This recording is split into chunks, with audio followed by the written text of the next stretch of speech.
All right. I'd like to welcome all library staff and faculty who are here. I don't think we need to introduce ourselves. We know each other pretty well. So today, the Copyright Working Group are bringing the collection and copyright coffee talk. As the series has gone on, it's highlighted the FAU Library specialized collections that are not a part of the usual book stacks.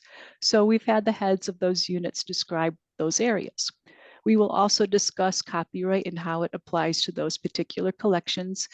Vicky's with us, and she did that for us a couple of weeks ago. Thank you, Vicky. It was a very well received presentation. So we all know what copyright is. It can be interpreted within a setting or a situation. So there are a few specifications. We hope to provide some information in a very low stakes setting so you could be informed about copyright and how it applies to different collections in the library. It's one of the main topics that we're going to cover because of the information sources that the libraries provides. They have many uses, from scholarly, creative to inventive. We're not attorneys, we can't give legal advice, but we can describe how it applies to the library and its various areas. So finally, I'd like to thank Joanne Paranduke, who is the head of the digital library, for her time and to be here to talk about her particular area. So thank you, Joanne. Thank you. Hi, Christy. Hi, Hello. everybody. Thanks for having me here today. And I would like to touch on a few things for copyright, but in general, just describing digital collections at FAU Digital Library and how those areas intercede. So shall we just go ahead? Okay, sure. So to begin, I talked with you for a bit beforehand, and you've worked in libraries for quite a while before you went to get your MLS.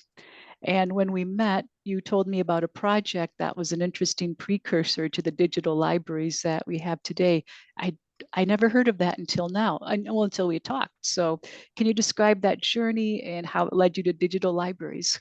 Sure. So in 1988, I was at the University of Miami working in a graduate program in international studies.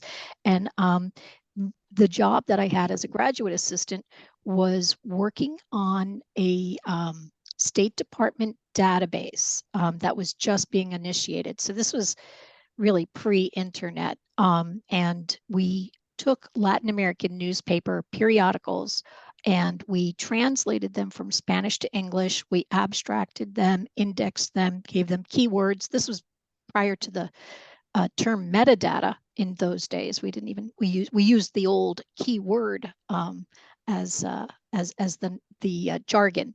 So a bunch of graduate students, we took these abstracts, these indexes, and we created an online database with the intent that Foreign Service officers working in the State Department could use this online resource, which we weren't even referring to it as online. It was literally going to be on CD-ROMs. So we would send them to the State Department, and that was the database at the time.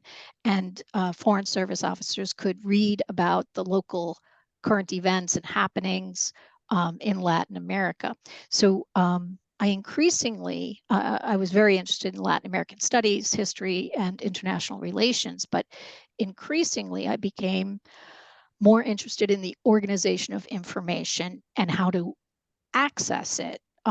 It became sort of just an intense desire to be able to obtain that which was seemed to exist, but yet remained inaccessible.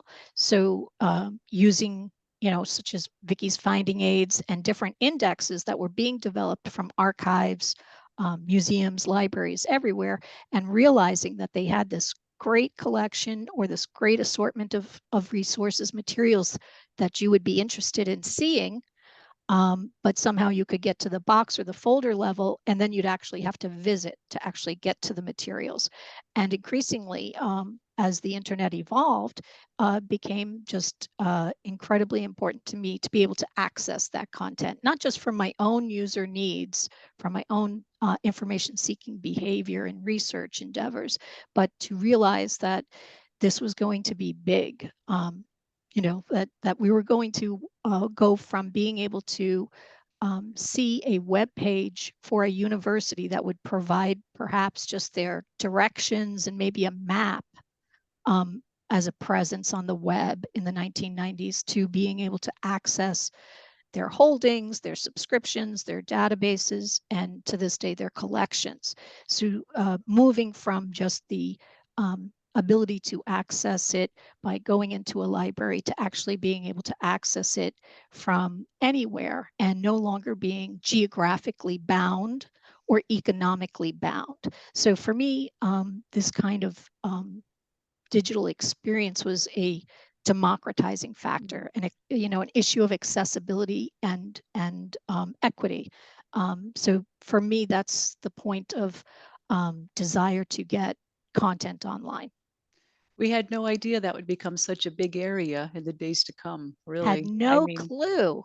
And the idea that our generation was the generation that laid down in blades of grass during the summer, staring up and being completely bored, to this generation that walks around with something in their hand where you could access anything. And instant access for So, quite a bit of it. So for us information professionals, like this is like the dawn of an era, of an age that nobody could imagine. And at the same time, we're pretty much just those same scribes and monks who, in the Middle Ages, in the abbeys, sat and this is copying extremely important work. I'm curating this collection. I'm saving it for humanity, and to the same thing. I think I was talking with Leslie recently. We use the term carbon copy, like CC on an email, and it's funny now when you think of it, carbon copy. Like, what would they have thought? From going from mimeographs to actually being able to see somebody on an email and also include the attachment or the information you're talking about. So we live in a great time. Just have to say that. I really try to make an impression on the students when I would teach them the databases about how quickly they can get all this information nowadays. I would tell them the old stories of the indexes when we had those big heavy things with the onion skin paper and the super tiny print. And this was how we went to find articles, and they don't, oh, that's nice. Those huge green books that we would go to, the Reader's Guide to Periodical Literature, where I love those things. Right, you would I wish I could find one.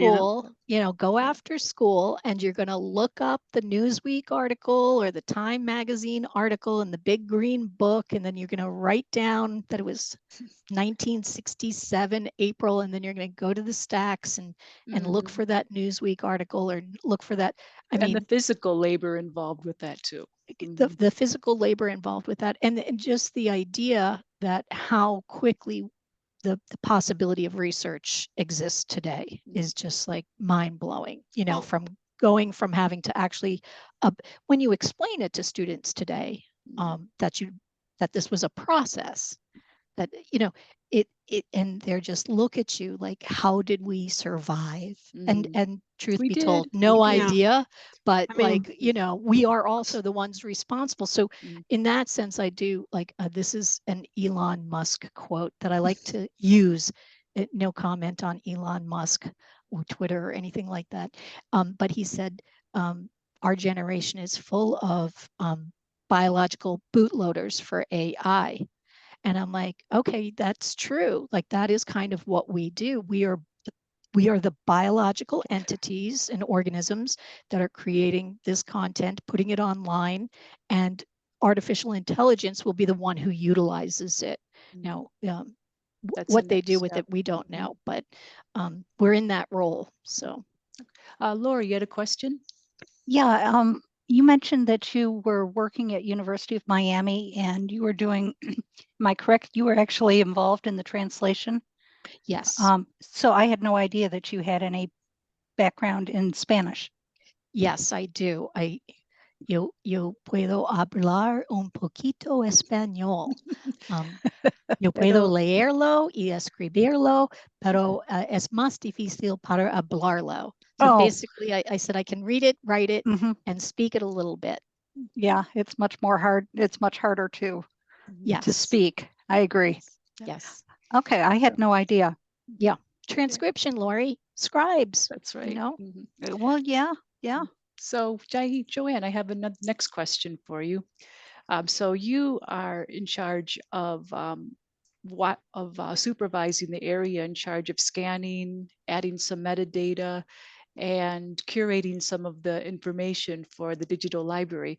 Can you describe some of the digital library's main collections? Sure. So I'd like to say that we consist of sort of two separate kind of areas that it's like a Venn diagram. There's some overlap, but distinctly there's the special collections materials, the rare and unique items that the libraries own. And they're typically can be either in fragile condition or largely text materials.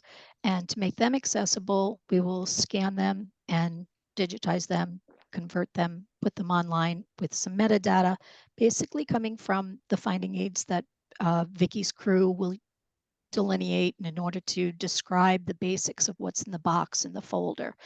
And some of the content is public domain.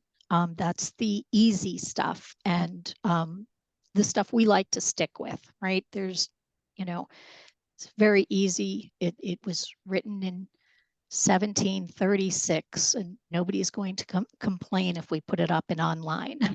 Nobody. Mhm. The other stuff can be complicated because maybe the collection came to the libraries as a donation and it might have been donated free internet, free digitization. So even if the donor had wanted it to be digitized, they couldn't foresee in 1967 or 77 that that would be a thing. So there's no agreement to necessarily digitize it, as well as they may contribute it to the libraries, but they may not actually, even if they are the author, they may actually not hold the copyright. It may not be theirs to turn over to the libraries.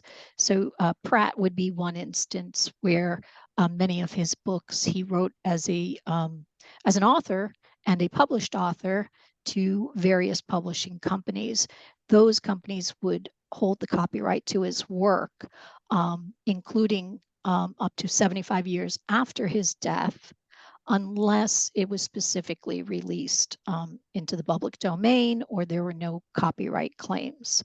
So we're approaching that timeline, but it's still a long ways when you think about somebody dying and having to wait 75 years to maybe digitize or put some of their works online.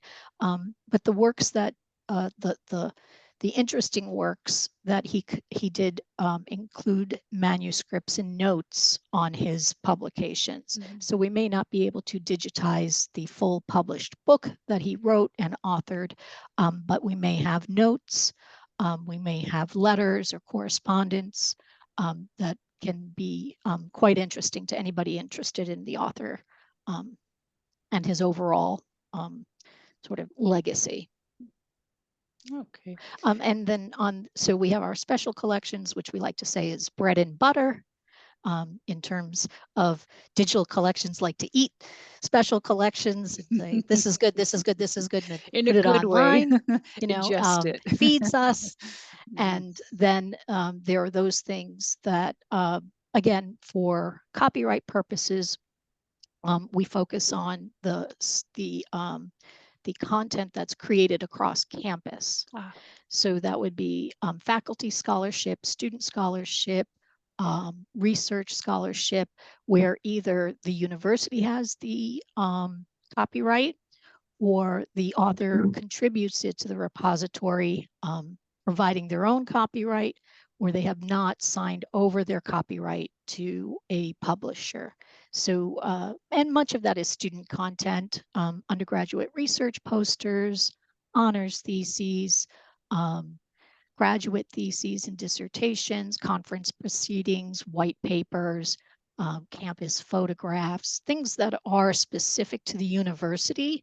Some people think, oh, well, you collect open access materials, so-and-so at this other university wrote this great book. Why don't we put it in our repository? Well, our repository is specific to our university. So we're trying to capture the content that's created by our faculty, not faculty from somewhere else. So we're not just here to collect free things that are freely available to use. We're here to capture the content that our faculty, students, and scholars create, and therefore brand it for our university and provide access to it and disseminate it. Also, we can disseminate the content without necessarily having to own the copyright. For instance, our theses and dissertations are written by our students as part of degree completion. And if they allow us, which they do for the most part, we will deposit it in the repository and disseminate it widely. Some students do request an embargo, usually for a year, maybe 2 years, in those cases where they think they're going to use that original research in either a publication, a forthcoming book, or perhaps there's a patent pending if the student was working on a chemistry formula. So there may be those instances where we hold an embargo on the actual full text, but for the most part, we disseminate things widely.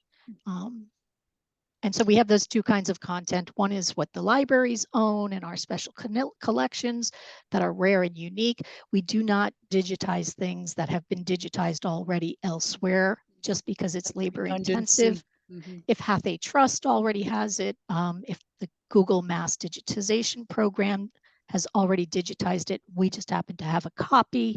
It really, while we like to have lots of copies, lots of copies keep stuff safe. As librarians, we like to have different copies available out there, but for the most part, it's a labor-intensive process. So unless it's truly rare, unique, or we really want our own copy here handy, we won't take that extra step to digitize things that have been done by the bigger groups, so to speak. Lori has a question. Yeah, Lori has a question. Lori has So a question. she's got lots of questions. I don't know. So when you are looking at digitizing this dissertations, theses, or other things where an individual holds copyright, am I correct that you can't just go ahead and do that, but you end up getting a letter or some sort of authorization from them that gives you the rights to be able to digitize it and to post it to the website so that we're not in violation of copyright? Is that the way that kind of thing works? Well, typically, Question. Yeah, typically, you would like to contact your alumni and say, you did this thesis or dissertation here. We're putting it online, and we would offer, would you like to opt out? So what we did here is we took that approach. It's much more of a cost savings than having to reach out to alumni and get permissions that way. So basically, if we digitize the legacy theses and dissertations, which we did, we put them online, and we allow faculty former students and faculty, if we have their dissertation or thesis online, to opt out. So we would take it down if they would request that. We've never had a takedown. We've had an embargo or two where a former student is using the thesis or a dissertation to produce a text. They're a faculty now teaching a course and they want to use and publish their actual thesis or dissertation. So they might embargo it, and we might release it 5 years, 10 years into the future based on the agreement with the author. We have 1 or 2 of those agreements in place, but for the most part, the theses and dissertations of the past have all been digitized and put online. And we only take down those if we get a request, or we only embargo if we get a request. And we maybe once a year get a request for either an embargo, no takedowns whatsoever. We haven't encountered that. And all of the theses and dissertations have been online openly for 5 years. Theses and dissertations are also not, even though they're copyright to the author, they are conducted as part of degree completion. Mm. So they are a university asset, meaning the student has copyright to do with what they please in terms of publication, but it was required for them. They are mandated to produce an electronic version. So it's a big difference between doing something to fulfill a degree requirement, that is creating the thesis, but they still have the copyright. I believe the handbook, the FAU handbook, defines that students do have the copyright for all their work unless they were working directly under a professor under their project. Correct, Mhm. correct. And we have actually had more requests from faculty rather than students regarding embargoing a project or a poster or a thesis, because it's often the faculty member who's actually in the process of either getting the patent or publishing a book, and the student just was maybe one part or one segment. Their thesis was only one segment of a larger research project for faculty. So faculty have asked us, hey, can you embargo that student poster or that student thesis just until our article is published next spring in such a journal? And they just don't want the hits of when the article is being published live for the student thesis or the student poster to pull up online right next to the published version at the same time. They don't, And a lot of people don't want to get scooped, their work scooped. And then, as you correct. mentioned, it's an intellectual property issue. In a way, I know open access, the whole concept really advocates for barrier-free access to information, but for reasons of intellectual property that you had just described, Joanne, that's why we would want an embargo. And maybe that's where open access would maybe be less recommended, We like to use or the for that terms like time and place. everything should be free to read, Mhm. free to read, free to the user, open to the user. And then it's really up to the author in terms of what they consider maybe market value, right? So this is where also we encourage fair use. And even if we were to say to the author, unless they're making a monetary gain on a book, it's unlikely that a student research poster that has a similar title would really interfere with the monetary gain of them producing an entire 300-page book versus a poster done by an undergraduate student.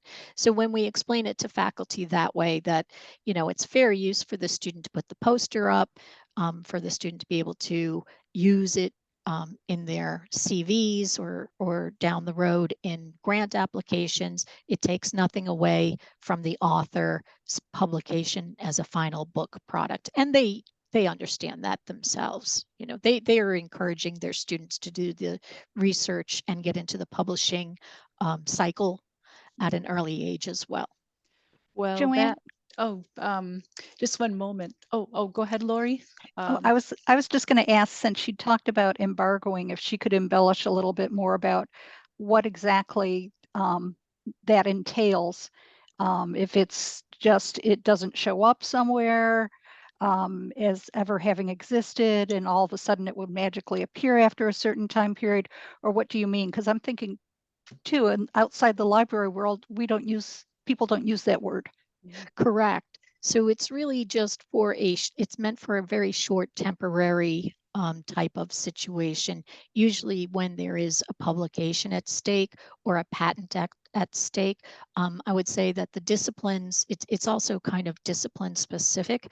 So if a student is working on a Master of Fine Arts, 99.9% of any embargo request we get is from a Master of Fine Arts student. So they're publishing poetry, publishing creative stories. They would like to go on and perhaps sell their manuscript. They believe they might be the next Stephen King. And they might be, we don't know.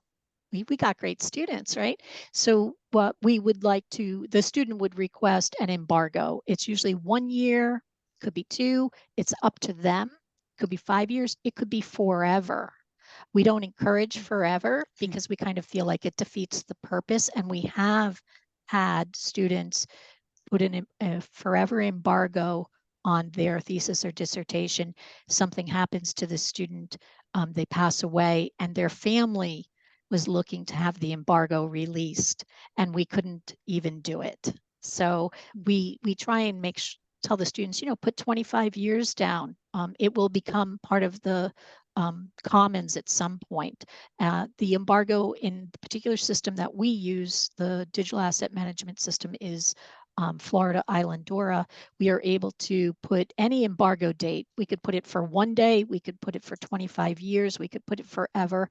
And once that date passes, it is automatically lifted and available online.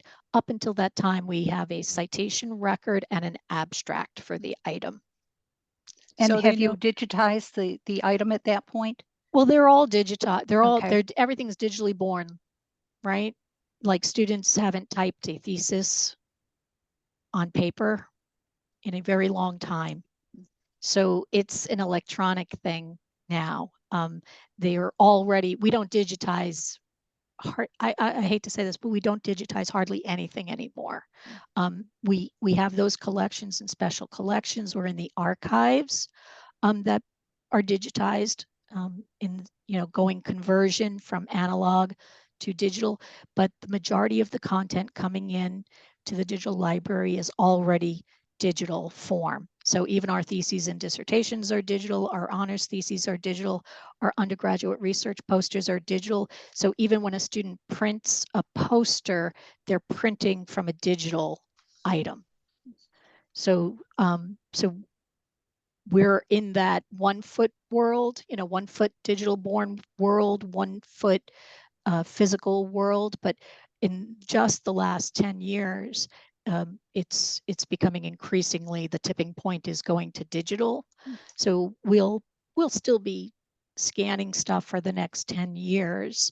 But even when you look around at how much is out there to be scanned, there's still a lot more digitally born stuff to capture. And that's the hard part, because that's like, it's much easier to go to like the 5th floor and be like, oh, there's these boxes, or into an archive basement, and these shelves, or these.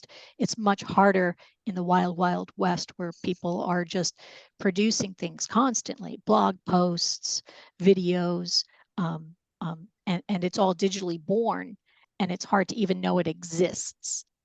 Right. So it's just kind of like, but that world is there, and we check to see what's being produced by following kind of our faculty, like, not in a creepy way, but just sort of like, oh, this person produces a lot of X, right? Or you still get a lot of the disciplines that are primary, monograph producers.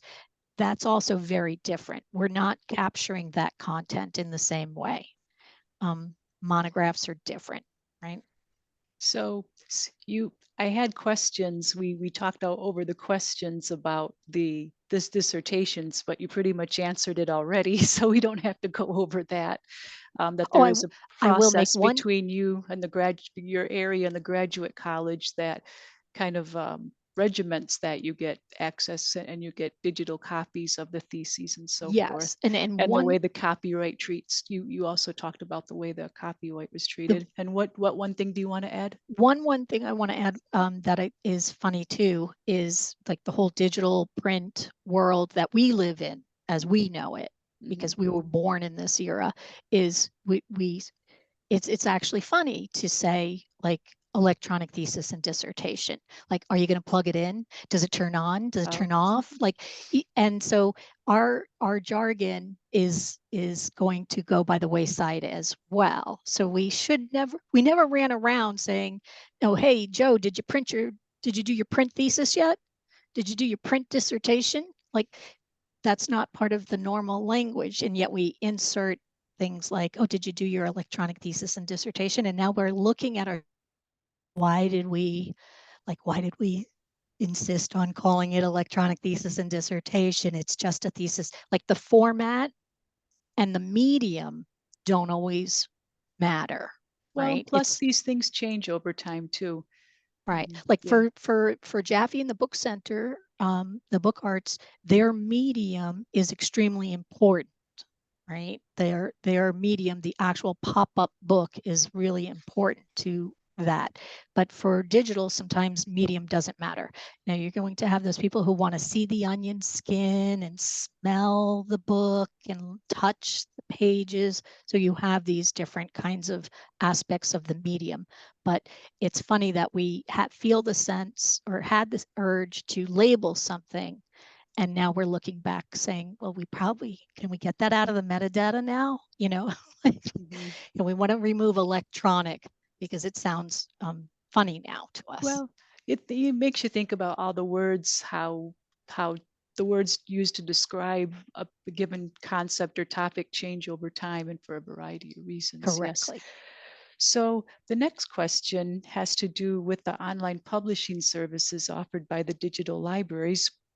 We have the FAU Journal of Undergraduate Research and the FAU Journal of Law. Could you tell? And then we had talked about the Journal of Law, that it had reached their 10-year anniversary of consistent publishing. And the question I had, and you answered this to me, and I think others would like to know, is this published by faculty or students, or do they work together? So we are really the platform.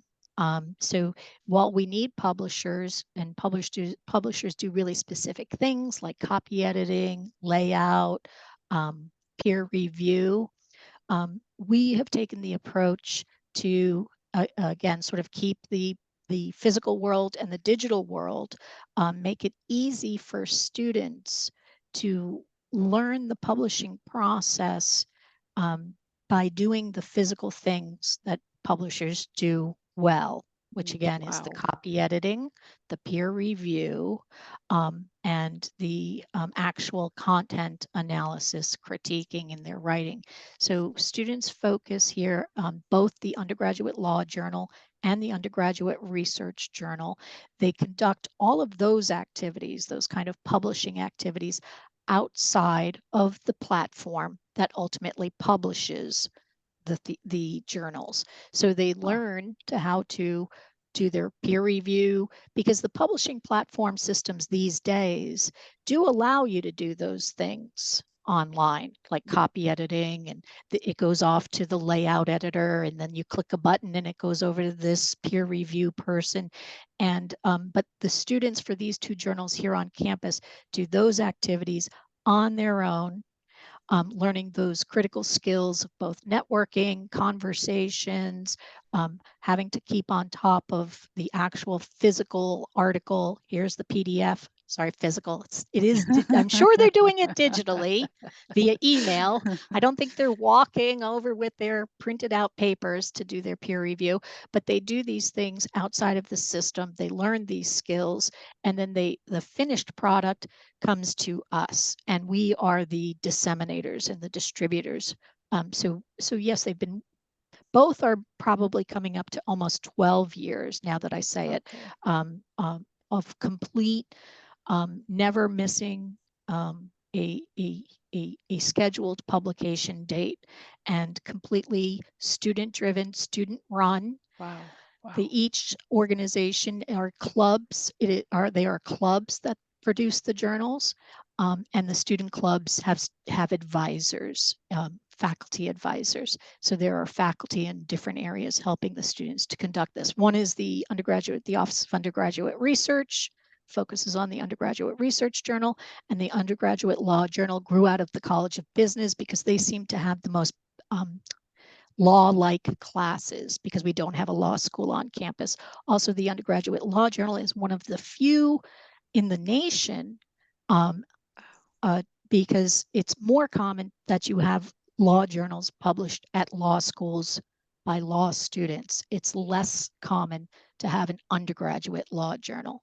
So we did hit the mark on that one, and the students have done an excellent job continuing with it. That's amazing. I was really impressed. I mean, especially for something that's student run And you know how students graduate, there's a turnover, and then that it's just kept going. I think that's definitely something to applaud. We decided early on that the actual dissemination using a platform, those platforms, we use the Open Journal system as our platform. Those things change over time. We're on our 3rd iteration, and to actually have to teach student, okay, click here, okay, not there, okay, click here, to actually do that was more disruptive to the scholarly process of learning how to actually write an article, share it with somebody, accept feedback, work the feedback in, and doing those critical thinking activities.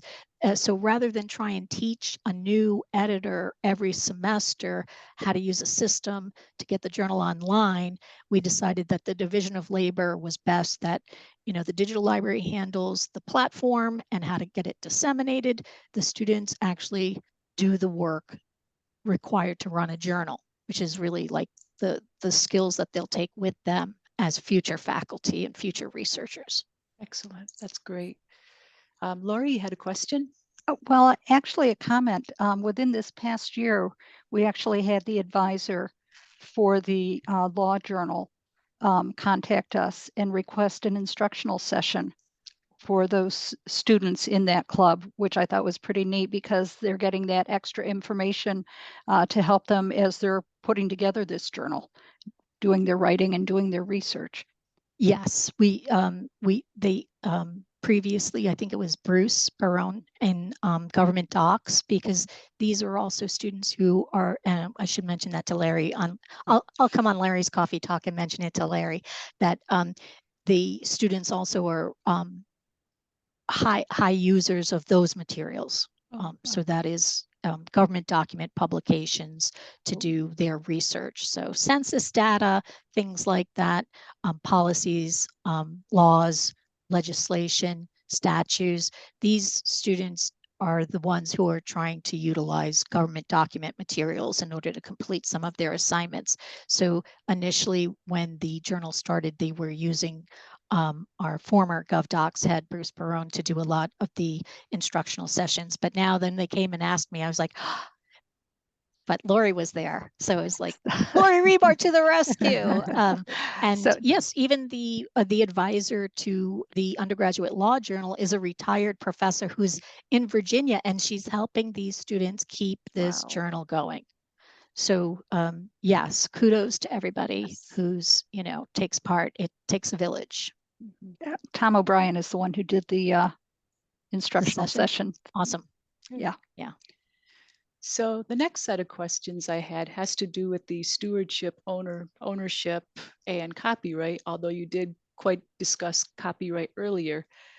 So I understand that Digital Library has differing rights and responsibilities over the materials it has in the collection known as stewardship, or serving as a custodian of these items. So can you describe the collections the Digital Libraries maintains but technically doesn't own? Now, one thing that I remember Vicki had said was, she explained that in her presentation, but basically that the collections ultimately become the state of Florida property at a certain point. So could you tell us a little bit about that for your area? Sure. So all of the materials that are in the digital library and the research repository are all, and there are 8 terabytes of university assets that I manage. And yes, they own them all. If it's in the repository, we have secured the rights from either from a donor side or an author side to disseminate and distribute. And that's the rights that the university has, the right to disseminate. So they don't have the right to necessarily edit the material or claim ownership of the material, but that we have secured the rights to electronically disseminate the material. So the student theses and dissertations, the students own the copyright, and in the copyright agreement that they agree to when they deposit, they agree that we can disseminate and distribute their thesis or dissertation electronically. The same thing goes for authors of open access articles. They have, through their licensing, through their publisher, either retained their right to deposit a copy in their institutional repository or to make the article open access through a fee-based system. So in that sense, again, we do not own the copyright of any of that research or that article, but we have obtained the right to redistribute and disseminate it electronically.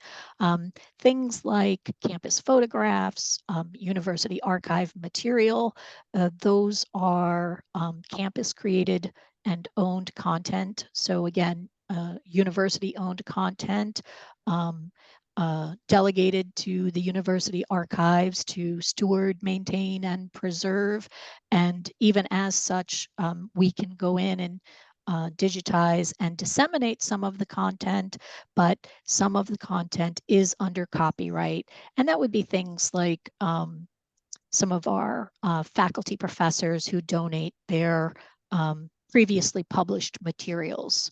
So they didn't obtain the rights to digitize and disseminate because the article was written in 1971, donated to the university archives, and while we could then contact the author and ask, it's usually something where they've already turned over the rights so maybe JSTOR owns the rights, or the Florida Historical Quarterly owns the rights, something like that. So there might be content there, and we might say, oh, it's university archives, it's university owned, but we still don't have the rights to electronically disseminate the information.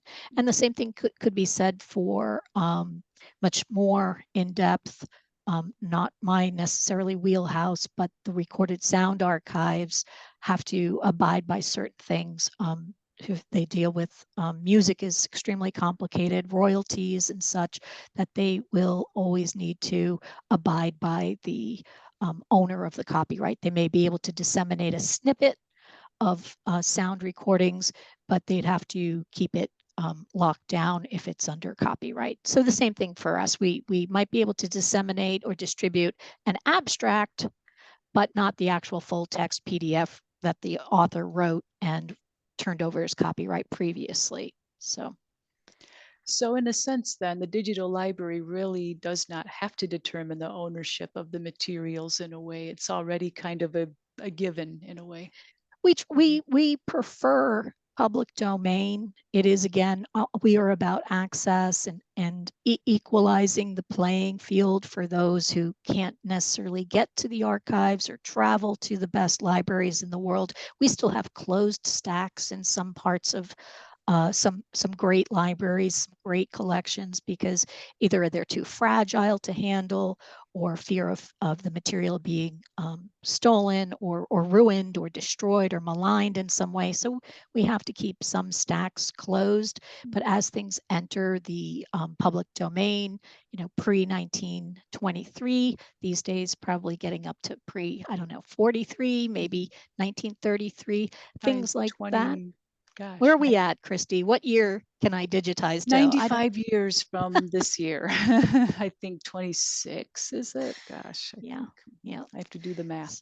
So that will be artificial intelligence's responsibility to go back and figure out what we didn't get to and who owns it. But basically, we prefer to work with everything that's very clear cut in the public domain, or very clear cut. The university has obtained the right to redistribute, disseminate it, and we don't need copyright. I mean, it doesn't, doesn't diminish the holders, and that's where we look to fair use too.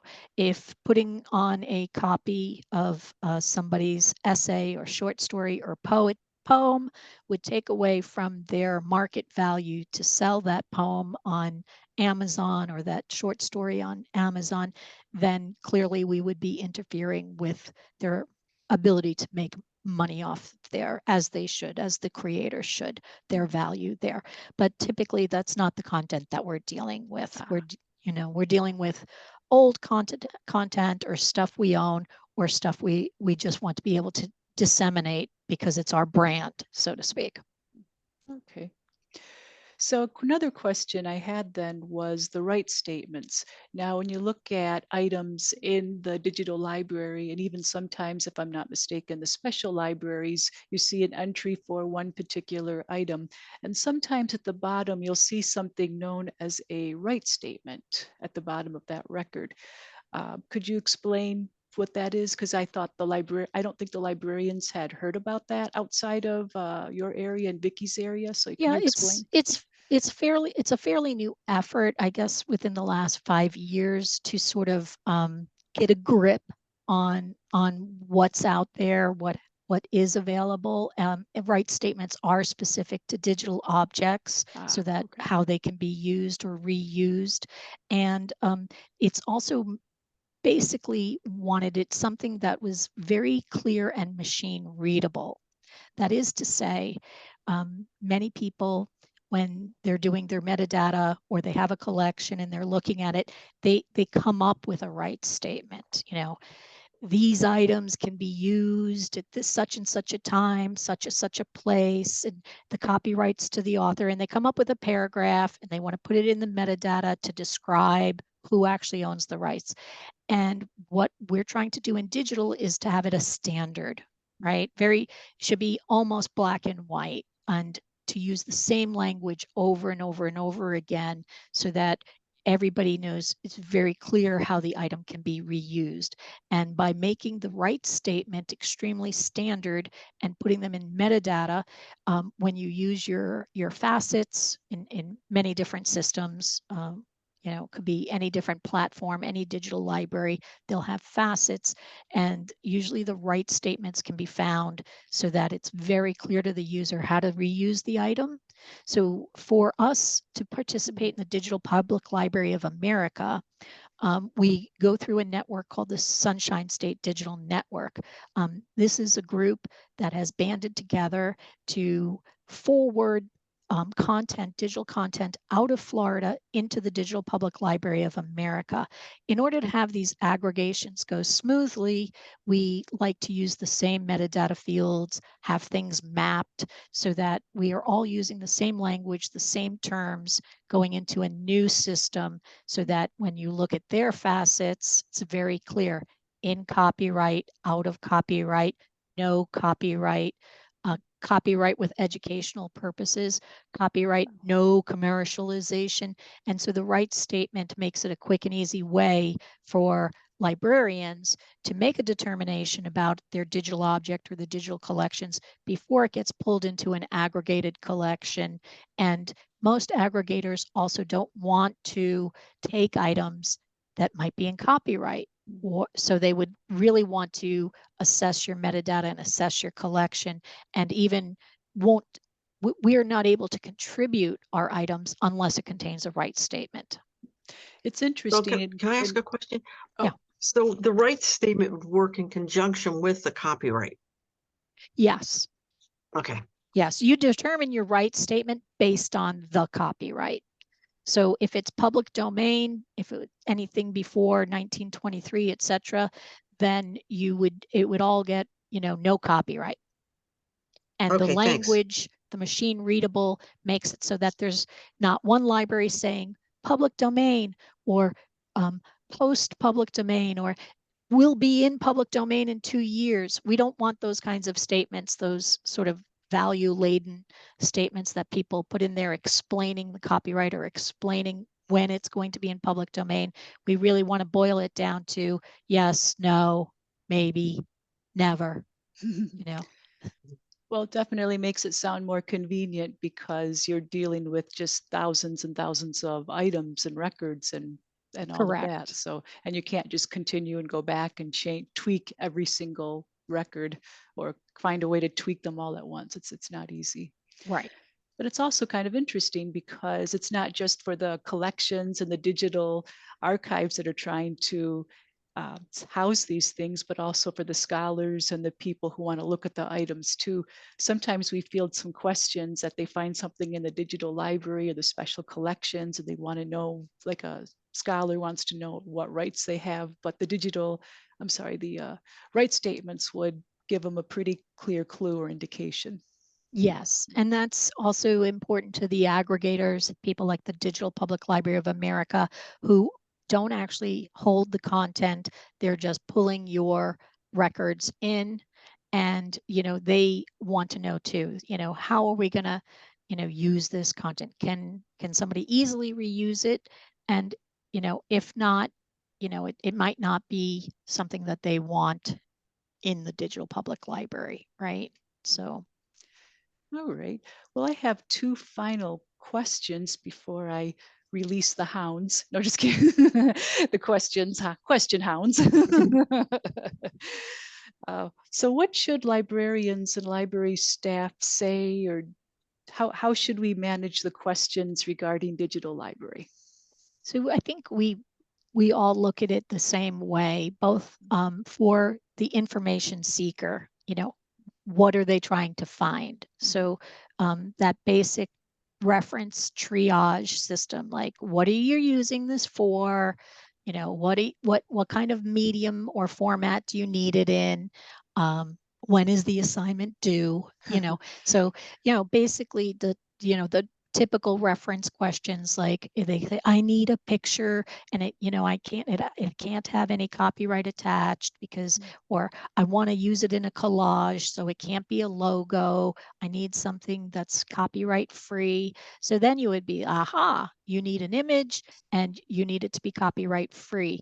Well, let's look at digital collections. It could be Library of Congress. It could be any digital collection. It could be our digital collections. It could be the Digital Public Library of the Americas, and be able to direct them to, well, here's images and these are public domain images. I had a question one time where they loved a picture, I think it was of an avocado that we had and they wanted me to give them permission to use it. And I did not know the photographer, right? It was just a picture in a journal of an avocado. And yeah, I could not give them copyright permission to use it. And I said, just go to Publix and Buy an put the avocado and take a beautiful brand new picture of that avocado, and you will not need to talk to the librarian about that. So they, people want to do the right thing. Typically they know about copyright. They just want you to give them permission. And we're not really here to give permission for copyright. We're here to assess copyright for the things that we are distributing or disseminating. So I always say that I'm just the same as you. I don't know the creator of that picture, and it's a great picture. So we're distributing it in fair use. And I think you're pretty safe to use that picture of the avocado. I don't think anybody's going to come back here and hunt you down and accuse you of taking their stellar picture of the avocado. So I think they're safe to use it fair use. That's usually what I say. But I also say, if you're really really concerned, you just go take a picture of an avocado. All right. Well, thank you.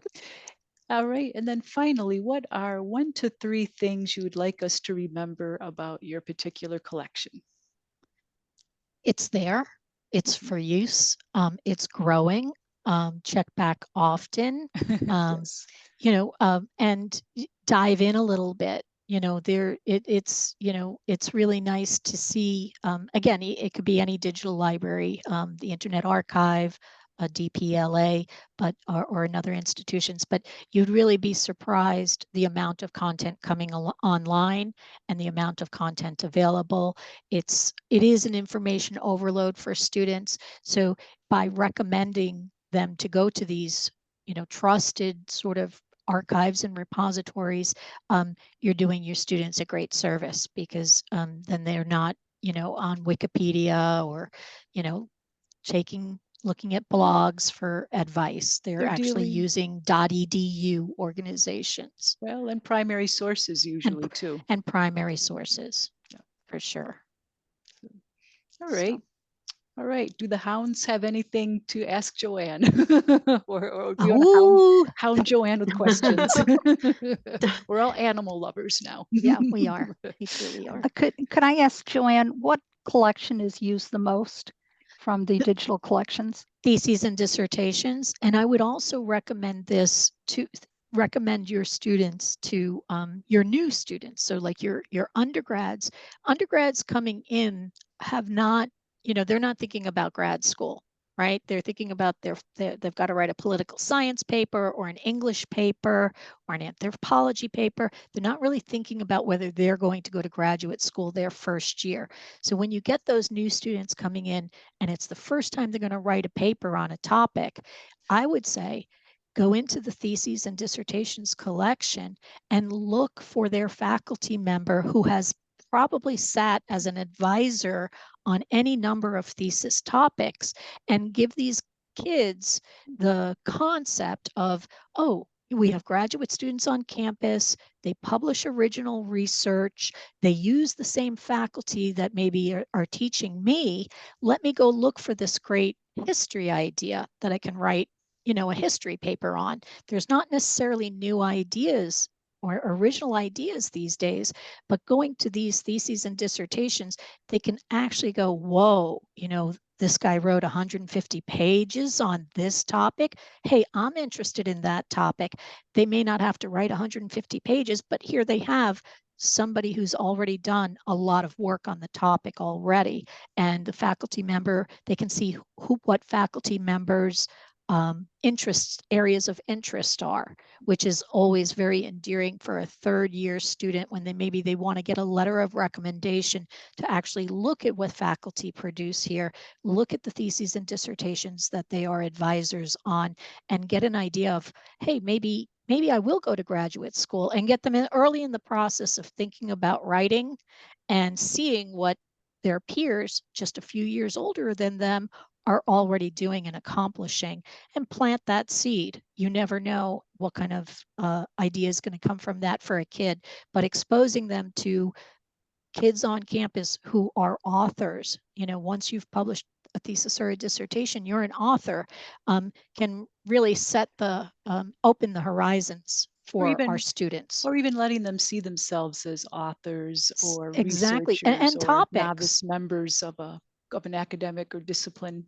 The topics of theses and dissertations run everywhere from baseball to, chemistry formulas, sporting, so history. They cover all of the topics. It's a great way for a student who has doesn't have the idea, right?